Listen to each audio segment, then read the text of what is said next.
Hello, my name is Lynn Gillespie, and this week on the High Performance Garden Show Nuggets, we share with you how to transplant your kale plants around your garden. Here's a clip from the show. All right, we're here in the kale, and we got the same thing. There's a couple thin spots.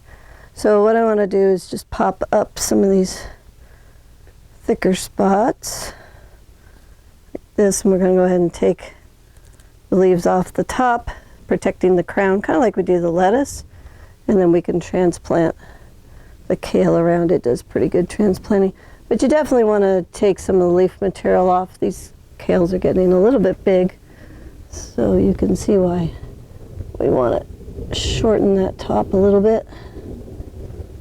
Okay, so same thing again.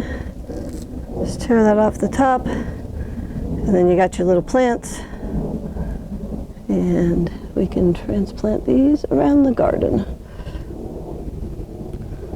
This clip is from the High Performance Garden Show Year 9, Week 5. If you'd like to watch the whole show, it's free, it's online, and you can enroll on our website at thelivingfarm.org/high-performance-garden-show.